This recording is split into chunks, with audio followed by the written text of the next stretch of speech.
reunirnos de manera pública y abrir la Biblia sin que nadie nos lo prohíba. Y Señor, es una gran bendición y te damos gracias y te ruego, Señor, que nuestro corazón siempre esté dispuesto a aprovechar esta oportunidad. Y Señor, te pido en lo particular que uses mi vida, mis palabras, mi mente, mi corazón, y que hoy todo lo que yo hable venga de ti, Señor. No me permitas decir nada que no venga de tu Espíritu Santo. En el nombre de Jesús, amén. Bien, hermanos, ¿a quién llama el Señor? ¿Se ha puesto a pensar usted a quién llama el Señor? En la actualidad, espérame, todavía no le des hasta que yo estaba diciendo, sí, está adelante. En la actualidad es mucho más fácil, es mucho más difícil ahora que antes encontrar trabajo, ¿sí? Antes los requisitos que pedían eran mínimos, a veces nada más con que sepas leer y escribir. Cada vez es más difícil encontrar un trabajo, una ocupación o un empleo. Cada vez se necesitan más capacidades. Cada vez los empleadores están exigiendo a quien busca trabajo más capacidades, mayor preparación, requieren gente con mayor adiestramiento y o conocimiento del tema o la tarea que va a realizar. Incluso cada vez más están pidiendo experiencia. Cuando yo estaba en Guadalajara, que terminé de estudiar mi carrera, mi interés era quedarme en Guadalajara a vivir. Buscaba trabajo y siempre pues me preguntaban, ¿eres casado? No. ¿Tienes más de 25 años? No. ¿Tienes experiencia? No. Entonces no podemos darte trabajo. ¿Qué quieren? O sea, ¿cómo agarrar experiencia? Se acabó de salir de la carrera. ¿Cómo voy a estar casado si apenas tenía 21 años? ¿Qué otra cosa me pedían? O sea, ¿cómo me piden que tenga 25? Pues ni modo que me... Y eso estoy hablando de hace ya 26 años de eso. Ya sacamos la cuenta, tengo 47, próximamente en julio, cumplo 48 el 28 de julio, ¿sí? Soy talla L en camisa. No se crean, bueno, sí cumplo, pero no, con que me den su aprecio es más que suficiente. Bien, cada vez más requieren gente especializada y además también no contratan a cualquiera, pues. No contratan a cualquiera, pues, o sea, se fijan antes de ver quién está ahí y depende, ahora sí como lo ven, lo entrevistan, porque incluso hay lugares que ya ni siquiera la entrevista hacen, deja el documento y te hablamos. Y ese te hablamos suena así como que nunca le van a hablar. Además de las capacidades y todo lo que piden ahora, también en la actualidad cualquier empleo ya es muy común aplicarles exámenes de evaluación, buscando un perfil de personalidad que sea adecuado al puesto. Evalúan temperamento, carácter, ya hacen exámenes de todo, toxicológico e incluso en algunos ya también, no nomás en la policía, aplican el polígrafo, porque cada vez es más exigente la empresa que quiere contratar a alguien. Sí, hacen exámenes de personalidad, aplican exámenes de confianza, honestidad, y pues esto complica cada vez más el que tengamos acceso a un empleo. Cualquier empresa o institución quiere gente calificada, quiere a la mejor persona para el puesto que tienen vacante. Es más grande, cada vez es más grande el reto, ¿sí?, de entrar a un trabajo. Imagínese, hermano y amigo que nos visita, ¿cuál será el reto? ¿O se imagina usted el reto de transformar el mundo? ¿Ha pensado en el desafío que tiene la Iglesia de Jesucristo de cambiar el mundo? La Iglesia no es una empresa, ni es una institución, no es una organización, es el cuerpo de Cristo. Pero ¿se imagina el trabajo que tiene la Iglesia de transformar el mundo? Por eso la pregunta es, ¿a quién llama el Señor? ¿Qué tipo de personas necesita el Señor para esta tarea de transformar el mundo? ¿Cómo se imaginan? O sea, no es cualquier tarea, No es echar un piso, no es hacer una cirugía plástica, no es dar un tratamiento psicológico, es transformar el mundo entero. ¿Cómo la ve? ¿Qué clase de gente necesita el Señor? ¿Qué perfil de personalidad busca el Señor en las personas a las que Él llama? ¿Cuál creen ustedes?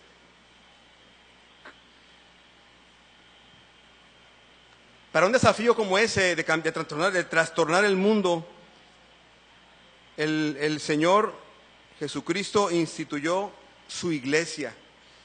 El Señor Jesucristo vino a instituir su iglesia porque a la iglesia le iba a dejar esa tarea de trastornar el mundo. La pregunta sería, ¿a quiénes llama el Señor para esto? Para transformar el mundo. ¿Con qué tipo de persona ha pensado el Señor cambiar el mundo? ¿Con quiénes? ¿Con qué clase de personas? ¿Qué tipo de personas necesita el Señor para esta tarea tan importante, tan trascendente, sí, y tan especial? Vamos a ver la clase de gente que Jesús escogió, porque cuando Jesús vino a la tierra, Él hizo su selección de personas. Seleccionó a 12. Y si usted es creyente, y bueno, la mayoría yo creo que sí, y han leído la Biblia, ya saben a qué tipo de gente el Señor seleccionó. Y aquí les traigo los nombres. Mire, uno de ellos era Simón, hijo de Jonás, o Juan, que también le llamaban Pedro. ¿Qué era él? Era un pescador. Estudió en Harvard, recibió un adiestramiento allá en Estados Unidos con los Marines. Era un simple pescador. ¿Sabía leer y escribir? Pues a lo mejor sí, a lo mejor. Pero era un pescador, o sea, no tenía, su única habilidad era pescar, ¿sí? Otro de ellos, Santiago, que era hijo de Zebedeo junto con Jacobo. ¿Qué era Santiago? También pescador. Él era pescador, estudiaría en la Universidad de aquí de Baja California Sur, geología marina, y como no encontraba trabajo, se metió de pescador. No, seguramente su papá era pescador. Bueno, su papá era pescador, seguramente él creció a su papá y aprendió a pescar. Ese era su oficio, pescador. No tuvo ninguna otra especialidad como para que dijera el Señor, este hombre está calificado para el trabajo que quiero. Van 2 pescadores. Otro, Andrés. ¿Quién era Andrés? Fíjense que Andrés no se sabe nada de él más que era hermano de Pedro. O sea, Andrés es conocido gracias a Pedro. ¿Qué hacía Andrés? Andrés era X, bueno, porque no dice la Biblia a qué se dedicaba. Lo único que dice, Andrés era hermano de Pedro. A lo mejor también sabía pescar o trabajar en alguna otra cosa. La Biblia no especifica. Solo habla de Andrés como el hermano de Pedro. Otro, Juan, que también era hijo de Zebedeo, hermano de Santiago. ¿Qué era Juan? ¿A qué se dedicaba? Nada. La Biblia no lo dice. Seguramente tampoco era así como que alguien muy capaz o especializado, pero Jesús lo escogió. Otro es Felipe. ¿Qué era Felipe? ¿A qué se dedicaba? Lo único que sabemos, según la Biblia, es que era de Betsaida. ¿Qué hacía? ¿Quién sabe? Si él tuviera unas credenciales muy largas o un currículum muy grande, seguramente diría Felipe el tetrarca, por ejemplo, o Felipe el no sé qué, pero era Felipe. Felipe, así. Más ni apellido tenía porque Felipe. Otro es Bartolomé, o también llamado Natanael. ¿Qué era él? ¿Alguien sabe? Bartolomé. Pues, ¿quién sabe qué era Bartolomé? Pero Jesús lo escogió a él. Tomás, o también llamado Dídimo. ¿Qué era Tomás? La Biblia no dice a qué se dedicaba, lo que dice es que era un incrédulo, pues era de los que no creían mucho, sí era de los que desconfiaban y pues a ver para creer, no dice mucho del otro. Mateo, ¿qué era Mateo? Mateo era un publicano, era un recaudador de impuestos, era un traidor de los judíos porque trabajaba para el Imperio Romano y les robaba a los judíos, sí, para darle al Imperio Romano y para quedarse él con algo también. Ese era uno de los seleccionados del Señor, un ladrón, un recaudador de impuestos. Y otro, Simón el Celote. ¿Qué era Simón? Era un izquierdista, pues era un guerrillero, era un grillero, pues en lenguaje mexicano era un grillero, le gustaba la grilla, era revolucionario, era un celote. Y otro, Judas Iscariote. ¿Qué era él? Era malo. Hermanos, todo esto es para que nos demos cuenta que el Señor llama a todos, a quien sea. El Señor te llama a ti. Te llama a ti. No está pidiendo el Señor algún tipo de estudio, algún tipo de capacidad. Sencillamente está diciendo, sígueme. Vio a Pedro, le dijo, sígueme. Felipe, sígueme. Mateo, sígueme. sea, no anduvo pidiendo currículum, ni siquiera una entrevista previa. Los vio y le dijo, sígueme. ¿Qué eran? Pues eran lo que fueran, pero Jesús los llamó hasta a un ladrón. Jesús llama a quien sea. Quiero que tenga ahí en su palabra, ahí en la Biblia, en Juan 6, hay un pasaje que me llama mucho la atención. Dice del versículo 66, voy a leer, y el 67 lo voy a leer, se me hace bien interesante, dice, desde entonces muchos de sus discípulos volvieron atrás y ya no andaban con él. ¿Sí había leído este pasaje? O sea, no está hablando aquí de las multitudes, está hablando de los discípulos. Los discípulos, había 12 apóstoles, pero había más discípulos que andaban con él, aparte de las multitudes. Dice desde entonces, porque Jesús les habló bien duro, dice que desde entonces, usted puede leer Juan del 6, del 53 en adelante, dice el versículo que desde entonces muchos de sus discípulos volvieron atrás y ya no andaban con él. Dijo entonces Jesús a los 12, ¿queréis acaso iros también vosotros? O sea que había más discípulos, pero solamente hubo 12 apóstoles, porque anduvieron con él todo el ministerio de Jesús. Pero tuvo más discípulos, pero dice ahí la Biblia que algunos volvieron atrás, renunciaron, flaquearon, decidieron no seguir. Vieron muy dura la tarea, o se dieron cuenta que Jesús no les pagaba, no sé, el caso es que volvieron atrás. Dice y Jesús le pregunta a los 12, ¿qué acaso ustedes también quieren irse con aquellos? Dice la Biblia que Simón Pedro le dice, Señor, ¿a quién iremos? Tú tienes palabras de vida eterna y nosotros hemos creído y conocemos que tú eres el Cristo, el Hijo del Dios viviente. Los 12 que mencioné, ¿quiénes eran? Decidieron quedarse con Jesús, seguirlo. Otros se fueron. La iglesia de hoy en nuestros días está siendo menospreciada. Y no solo ya por el mundo, sino también por los mismos creyentes. El mismo creyente, el mismo Hijo de Dios está menospreciando la iglesia, le está dando poca importancia al cuerpo de Cristo. El mismo creyente critica a la iglesia, el mismo creyente juzga a la iglesia y habla mal de ella. No estoy hablando de la gente de afuera. La gente a veces de las mismas iglesias menosprecian la iglesia. Ya no me gustó, ya no voy ahí, ya no me gustó, me voy a ir a otra iglesia. Y hay quienes van brincando buscando la iglesia perfecta. Y hermano, ¿dónde la va a encontrar? ¿Usted quiere la iglesia perfecta? Vaya con un sicario y dígale, mátame. Si usted es creyente, se va al cielo, allá va a encontrar la iglesia perfecta. Aquí en la tierra la iglesia está llena de gente imperfecta, gente que está luchando por cada día ser mejor, pero en esa lucha se notan nuestros defectos. La iglesia está siendo menospreciada. Los cristianos de hoy, desgraciadamente, le estamos restando importancia al hecho de ser iglesia. Devaluamos el título de hijos de Dios, seguimos viéndonos como lo que éramos antes y seguimos viendo a los demás como lo que eran. Y eso también es triste, que de repente nos vemos y nos acordamos de lo que éramos algunos o de lo que eran aquellos y decimos, ay, aguas, no te sientes cerca de Él. Jesús llamó a quien sea y le siguió quien quiso seguirle. Nos cuesta mucho trabajo vivir en santidad. Creemos que es tan difícil agradar a Dios y creemos que es tan difícil vivir en santidad que nos rendimos. Y nos hemos metido en la cabeza de que no se puede. Y dígame, ¿usted se puede vivir en santidad?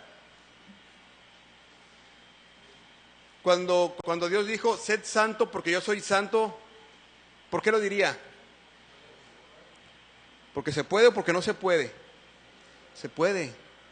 Pero nos hemos metido en la cabeza de que no se puede, que por eso no podemos. Ahorita me estaba acordando de la selección mexicana. Sí, se puede y sí se puede. Y cuando va a tirar un penalti, no falta el mexicano que esté pensando, la va a fallar. ¿Usted ha pensado a poco no? La va a fallar y hasta no quiere ver porque ya está, dice que la va a fallar. ¿Y qué creen? La falló. Juegan como nunca, pero pierden como siempre. Porque tenemos en la cabeza, y no nada más en el fútbol, sino hasta los cristianos, creemos que no se puede. Y estamos viviendo pensando a ver a qué horas caemos, o viendo a ver a qué horas cae el hermano o la hermana. Y de veras, sí se puede. Y no es, sí se puede. No es de ese sí se puede. Es porque en Cristo sí se puede. Se puede vivir en santidad. No tenemos por qué vivir llenos de frustración, de desánimo. No tiene por qué ser así. Dale por ahí. Somos la iglesia de Dios. Hermano, hijo de Dios, somos la iglesia de Dios. ¿Se acuerdan qué dijo David cuando aquel paladín Goliat estaba desafiando al pueblo de Israel? Y le dijo, ¿y tú quién eres que andas desafiando a los hijos del Dios viviente, al ejército de Jehová? O sea, él sabía, David, quién era y a quién representaba. Hermanos, somos la iglesia de Dios, somos la iglesia de Jesucristo. Vivamos como tal. ¿Quién es tal?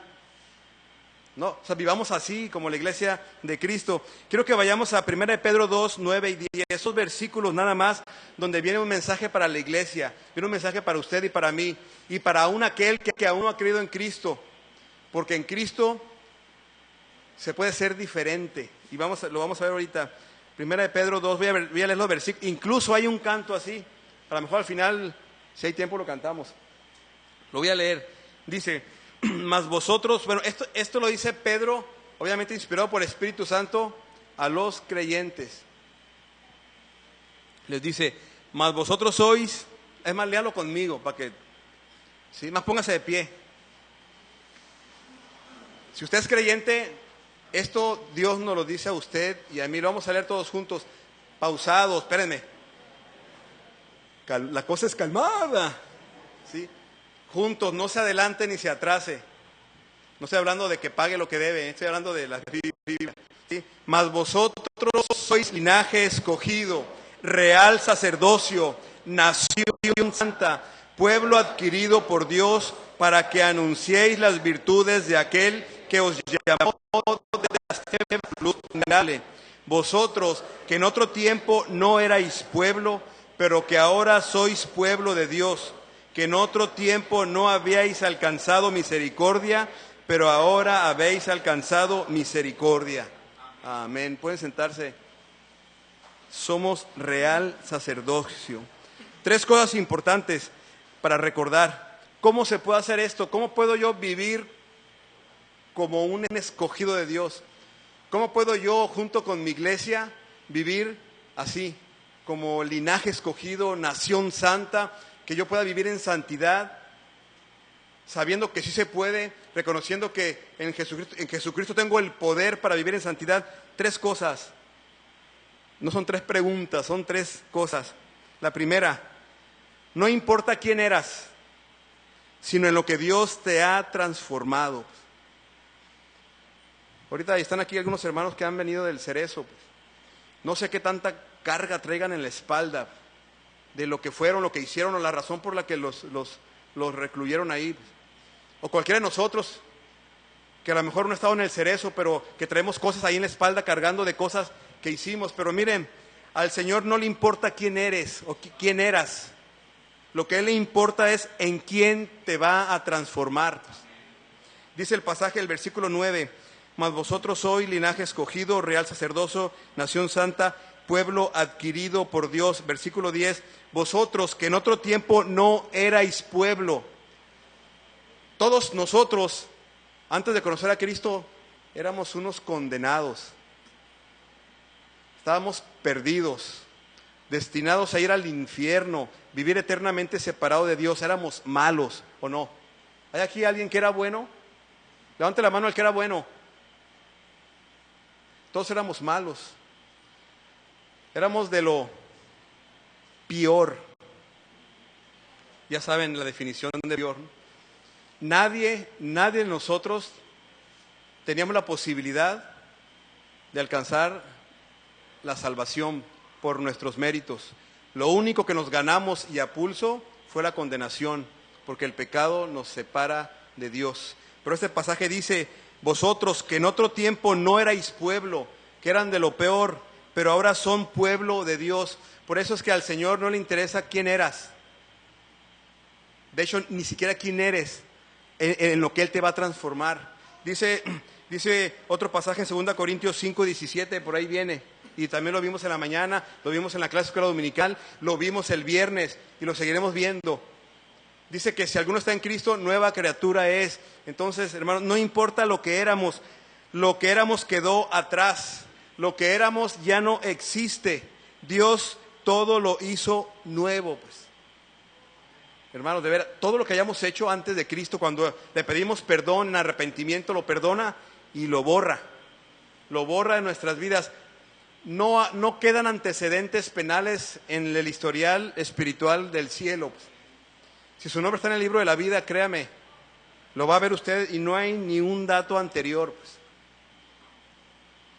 Dice el pasaje, las cosas viejas pasaron aquí, todas son hechas nuevas.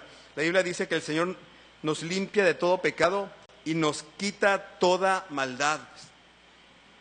No importa lo que eras, sino en lo que Dios te ha transformado. Y si hemos creído en Cristo, igual, no importa lo que eres, no importa lo que traigas atrás, no importa toda la historia que tengas de vida, no importa los antecedentes penales que tengas, en Cristo puedes ser una nueva criatura y entonces a Él no le interesa quién eres, sino en lo que te puede transformar, te puede hacer una nueva criatura. Es por eso, hermanos, que si hemos creído en Cristo debemos quitarnos la losa que llevamos en la espalda por lo que éramos. ¿Saben que es muy común que el ser humano no se perdone y siga cargando en la espalda lo que hizo? Y eso le pega duro en la autoestima, en la seguridad, no se siente merecedor de nada. Aun cuando ya han creído en Cristo, muchos se siguen sintiendo inmerecedores del cariño de alguien, porque no me lo merezco, porque fui muy malo. Pero ese fue pasado, pero siguen trayendo al presente cosas que ya Dios perdonó. Y cuando Dios perdona, dice la Biblia que Él jamás se acuerda de los pecados. ¿Se acuerda de quién era Jacob? Jacob pasó de ser un tramposo, porque era tramposo el tipo este. Si usted ha leído la historia de Jacob, hizo trampa. Le hizo trampa a su papá, le hizo trampa a su pariente. A él también le hicieron trampa también cuando trabajó para casarse con una, pero a la hora que le dieron a la otra. Y para conseguir la que él quería tuvo que trabajar el doble, así que también le hicieron trampa a él. Pero era un tramposo. Pero cuando él se encuentra con Dios, Dios lo transforma de tramposo a Israel, de donde nacen las 12 tribus de Israel. Y eso solamente lo hace el Señor. Le dijo, ya no te llamarás Jacob. Jacob significa tramposo, sino ahora te llamarás Israel, porque de ti haré, de ti saldrán los 2 tribus de Israel. Y él nace la genealogía hasta Jesús de Jacob, que fue la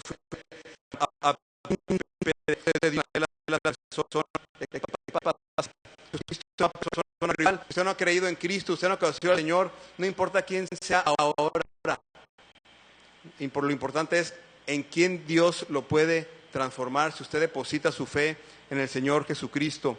A Jesús no le importó lo que estos 12 hombres eran. Él no veía lo que eran, sino que Él veía en lo que los iba a transformar. Y les dijo, los voy a hacer pescadores de hombres. Si Él hubiera contratado a la gente, si le hubiera seleccionado a la gente por lo que eran, yo creo que a Mateo ni le hubiera hablado porque era un ladrón. Pero Jesús no vio al ladrón que era Mateo, sino vio en el hombre en que lo iba a transformar. Y Mateo escribió el Evangelio según San Mateo. Era un ladrón y el Señor lo transformó al grado de que el Señor le permitió que él fuera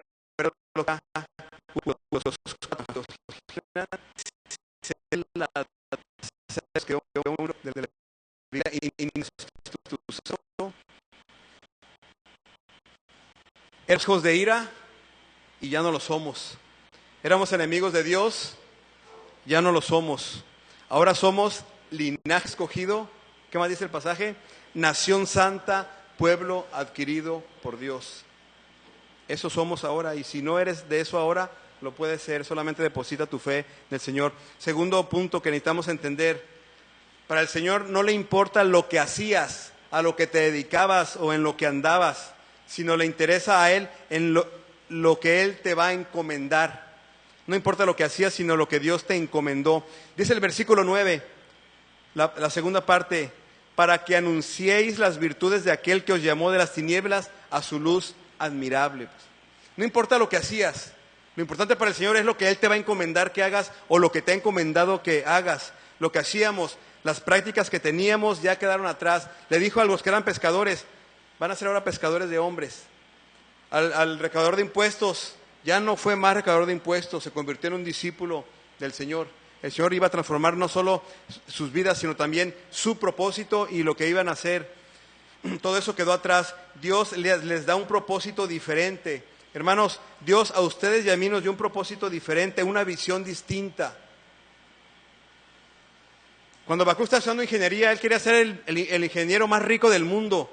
Pero el Señor le dijo, tú vas a ser un ingeniero que sirve al Señor. Porque si te doy mucha lana, quién sabe qué vas a hacer. Yo cuando estudié psicología dije, yo voy a ser el mejor psicólogo de La Paz. Casi. Por lo menos hoy, no sé si haya más psicólogos cristianos. Bueno, está uno preparando aquí. Mi sobrina ya está por terminar también. Pero hermanos, no importa lo que hayamos decidido hacer. Lo que importa es lo que Dios nos va a encomendar a hacer. Si tú terminas una carrera, Dios te va a encomendar que la uses para sus propósitos, no para los nuestros. Porque el Señor así es. Teníamos intereses personales, éramos egoístas, solo pensábamos en darnos gusto a nosotros y que los demás nos dieran gusto, pero ahora en Cristo ya no es más así. ¿Para qué vive el cristiano? Para agradar a Dios y amar al prójimo. Para amar a Dios por sobre todas las cosas y al prójimo. Nos dio Dios un propósito diferente, nos encomendó una sola misión y la cantamos hace rato. ¿Cuál es? Establecer su reino aquí en la tierra. Pues. No importa lo que hacían, hermanos, no importa lo que hacíamos antes, a lo que nos dedicáramos. Lo que importa es la tarea que nos encomendó el Señor y es que anunciemos las virtudes de Él.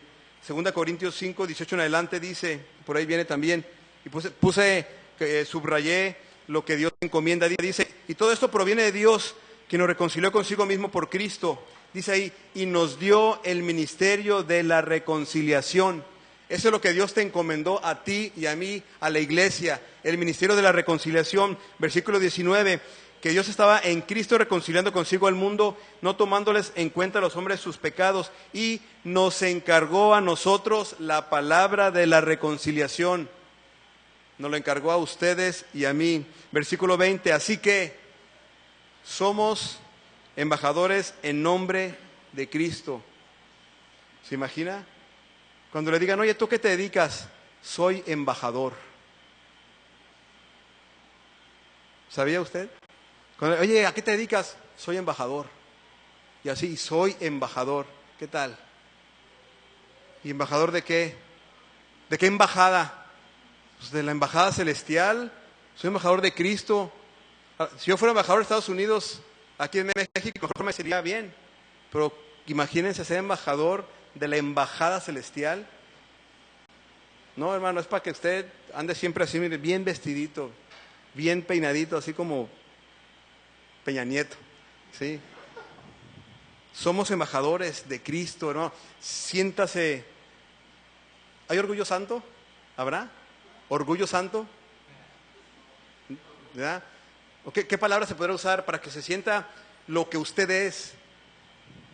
Porque lo que usted piensa de usted mismo que es lo que también va a demostrar. Si usted siente un perdedor, va a vivir como un fracasado. Un utensilio de honra, un instrumento útil, bienaventurado, victorioso en Cristo. ¿Qué más?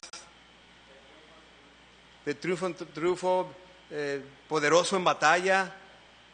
Dice la Biblia que los que esperan en Jehová tendrán nuevas fuerzas, volarán con poder como las águilas. Por eso Sarto decía, somos la iglesia de Cristo, vivamos como tal. Estamos revestidos con el poder del Espíritu Santo. Tenemos puesta la armadura de Dios, somos embajadores del mensaje, como si Dios rogase por medio de nosotros, o rogamos en nombre de Cristo, reconciliados con Dios. Todo lo que hicimos y que a Dios lo ofendió, si usted ya le pidió perdón, Él ya lo perdonó. Pablo era un perseguidor e injuriador de la iglesia. Y Jesús le dio una tarea diferente. Seguramente Pablo le dijo, Señor, yo te voy a servir si yo hacía daño a tu iglesia. Y Jesús le dijo, Pablo, no me interesa lo que hacías. Lo que me importa es la tarea que te voy a encomendar. Instrumento útil me es dijo, hablando de Pablo. Y usted fue en Pablo. el perseguidor de la iglesia, ofendía a Dios, maltrataba a la iglesia. Y si usted lee el Nuevo Testamento, muchos de los libros del Nuevo Testamento, de las cartas, las escribió Pablo. Y él, antes de conocer a Cristo, era malo. No merecía el perdón de Dios, así como ni usted ni yo, pero la misericordia de Dios lo alcanzó. Y entonces Jesús le dijo: Pablo, no me importa lo que hacías, sino la tarea que te voy a encomendar. Tercer punto y último: no importa en dónde andabas, sino en dónde Dios te colocó. Está buena esa, ¿verdad? No importa en dónde andabas, no importa de dónde Dios te sacó, lo que importa es en dónde Dios te colocó. Dice el versículo 9, aquel que os llamó de las tinieblas, ¿a dónde? A su luz admirable. No importa de dónde te sacó, no importa de qué antro te sacó el Señor, no importa de qué prisión te sacó el Señor, no importa de qué vicio te sacó el Señor, no importa de qué hábitos te sacó el Señor.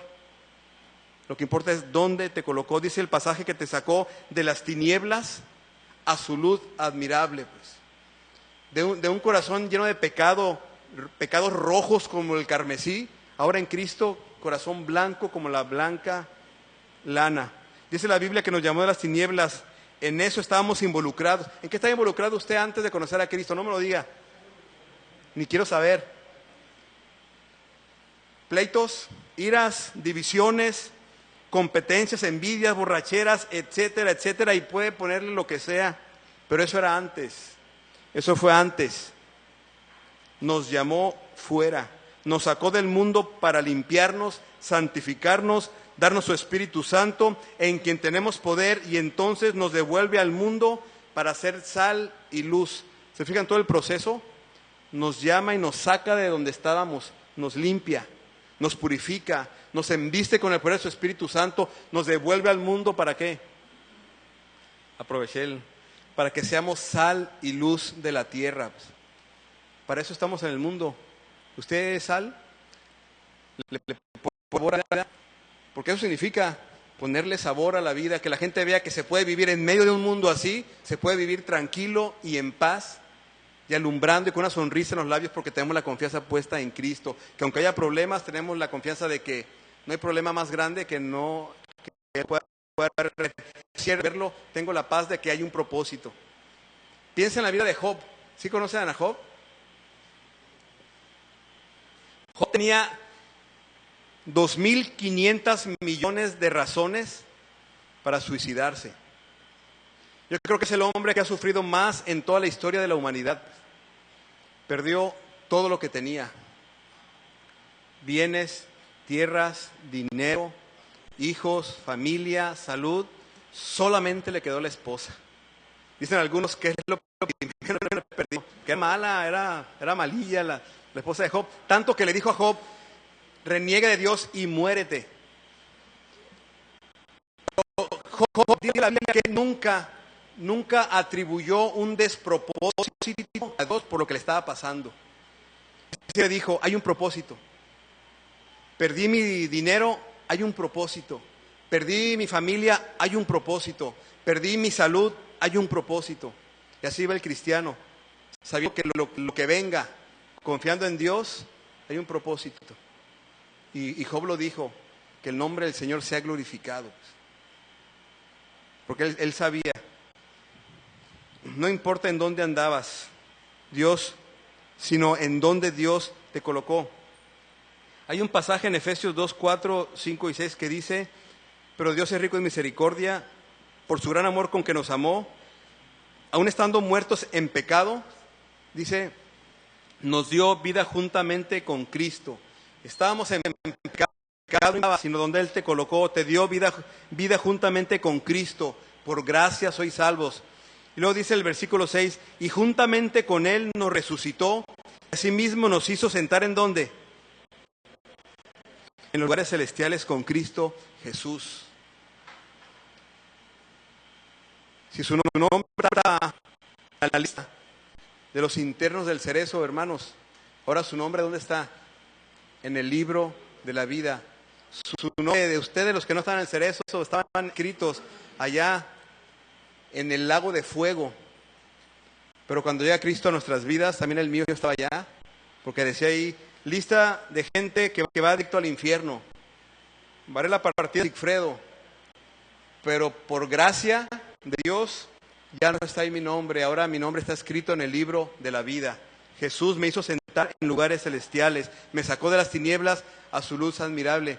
Y eso es lo que hace el Señor. No importa en dónde andamos, sino en donde Dios nos colocó. Otro pasaje, 1 Corintios 12, versículo 4 al 7, dice: ahora bien, hay diversidad de dones, pero el Espíritu es el mismo. Hay diversidad de ministerios, pero el Señor es el mismo. Hay diversidad de operaciones, pero Dios, que hace todas las cosas en todos, es el mismo. Pero a cada uno le da la manifestación del Espíritu para provecho. En Cristo Jesús, las cuales Dios paró antemano para que anduviésemos en ellas. El Señor te saca de las tinieblas y su luz admirable te coloca en el de Cristo, en la iglesia, te da dones para que sean de provecho para la iglesia. Y este es el desafío, hermanos, en Cristo. Dios nos colocó aquí para provecho, pero no para provecho propio, para provecho de los demás. Otro pasaje, 1 Corintios 12, ahora el versículo 18 dice: pero ahora Dios ha colocado los miembros, cada uno de ellos en el cuerpo, ¿qué dice?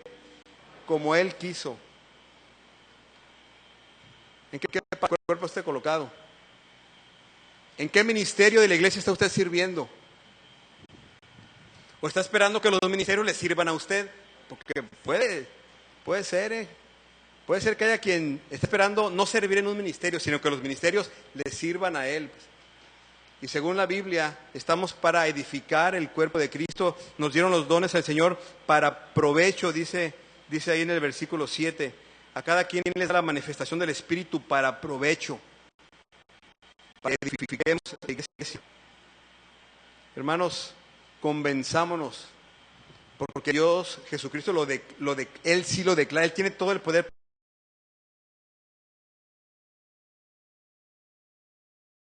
Porque Él nos limpia, nos aparta para Él y nos envía al mundo a hacer luz. Él ya nos salvó, nos rescató, nos limpió. Por eso es que quitémonos de la cabeza la idea de que no se puede vivir en santidad. Creamos que sí se puede. Nuestra naturaleza ahora es espiritual. El Espíritu Santo en nosotros nos da el poder para poder vivir en santidad. Esa es la naturaleza que tenemos. ¿Se acuerdan del curso Sígueme? Los que ya lo tomaron, ¿qué dice la palma de la mano? Cristo viviendo en mí, controlándolo todo, pues. Se puede, sí se puede. Pues. Cierren sus ojos todos, por favor, y mediten un poco, mediten. ¿A quién llama el Señor? Se titula el mensaje. Y déjame decirte, a ti, a mí, nos llama el Señor, pues. El Señor Jesucristo a cada uno de nosotros nos ha dicho: sígueme. Sígueme. No importa quién eras, lo que importa en quién Dios te ha transformado, en quién Dios te quiere transformar. No importa lo que hacías, no importa lo que hayas hecho, lo importante es la tarea que Dios te encomendó o la tarea que Dios te va a encomendar. Y no importa en dónde andabas o en dónde has andado, en qué cosa estás involucrado. Lo que importa es en dónde Dios te colocó o dónde te quiere colocar. Quiero hacer una invitación primero. Si hay alguien aquí que aún no ha reconocido a Jesucristo como su único Salvador, si no ha depositado su fe en Él, y hoy quisiera conocer a Jesucristo de manera más personal, levante la mano. Esta iglesia puede mostrarle cómo puede usted conocer a Jesucristo de manera personal, cómo puede hacerlo a Él su Señor y su Salvador, cómo puede lograr que Jesucristo llegue a su vida y le transforme de tal manera que empiece a vivir diferente, que tenga una tarea distinta y que Dios lo haga una persona nueva. Pues, ¿alguien quiere hoy conocer a Jesucristo? ¿Alguien quiere hoy que la iglesia le muestre cómo acercarse a Cristo de manera personal? Bueno, seguramente porque ya todos son creyentes, pero ahora también para los hijos de Dios, que ya hemos creído en Cristo, Dios ya nos sacó de las tinieblas, ya nos dio una tarea, ya nos hizo linaje escogido, nos hizo real sacerdocio, nos dio una tarea diferente, nos colocó en la iglesia para algo. El desafío es para ti, hermano, en Cristo. ¿Te has dejado transformar por el Señor? ¿Estás cumpliendo la tarea que Dios te encomendó? ¿Estás sirviendo en el lugar donde en la iglesia en la que Dios te colocó?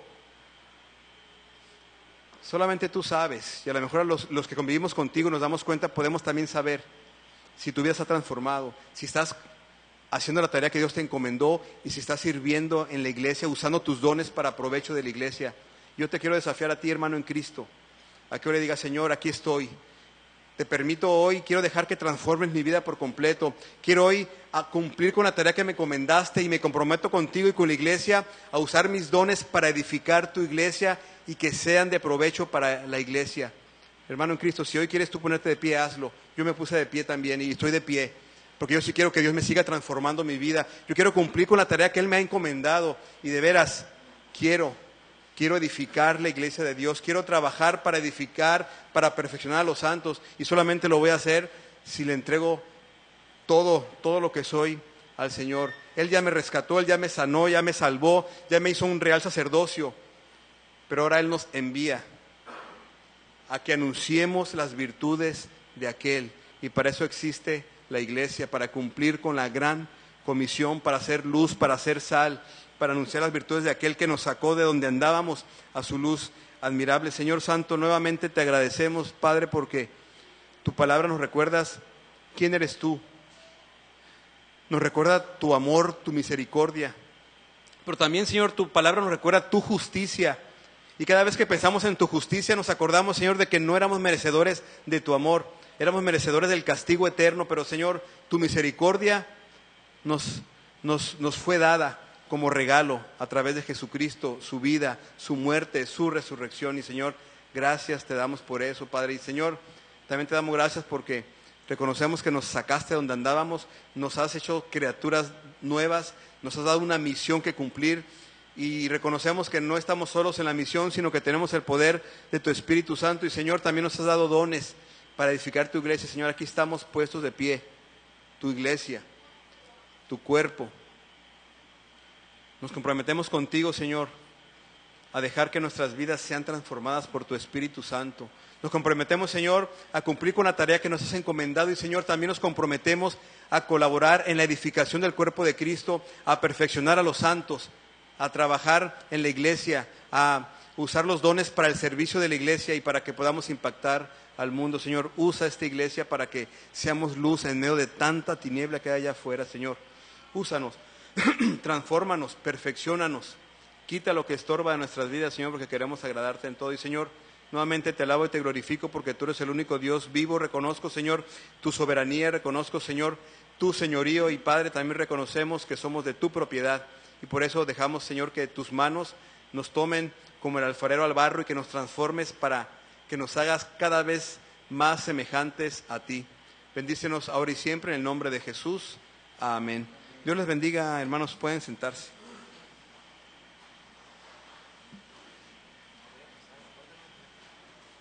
Bueno, hermanos, ahorita que nos despida Dani, recuerden pues que hay una necesidad del señor Ramón Higuera, y recuerden, si usted quiere colaborar con él, pues ahí va a estar él en la puerta. Denle un sobre, por favor, Ricardo, al señor Ramón, y usted, hermanos, quiere darle algo, ahí lo deposita en su sobre. Sí, oren por él y para que la palabra que él escuchó hoy, que su corazón sea de buena tierra y que pueda haber fruto. Dios les bendiga. Puesto de pie, hermano, por favor. Vamos a orar para despedirnos. Gracias a Dios por tu palabra, Señor. Gracias porque nos permitiste estar aquí en este culto, Padre. Dentro de nuestra gratitud, Señor, nuestro agradecimiento hacia ti está el quererte honrar con nuestras vidas, poniendo a tu servicio nuestros dones y talentos en tu iglesia. Pero también, Padre, después de haber recibido tu palabra, también nos encomendamos a ti para que podamos ser de bendición a los que están afuera, Señor, y que nos permita ser esa luz, ese linaje escogido, ese real sacerdocio, Padre, afuera, y demostrarlo con nuestra vida. Pido que seas tú quien nos cuide a lo largo de la semana, y que nos cuide en estos días y nos permita ser bendecidos, pero también ser de bendición, y que nos permita volver a vernos el miércoles, Señor, y que podamos venir a ese mismo día para alabarte y glorificarte, Señor. Llévanos con bien a nuestros hogares y utilízanos, Señor, desde que salgamos de esta tu casa, Señor, en Cristo Jesús. Amén.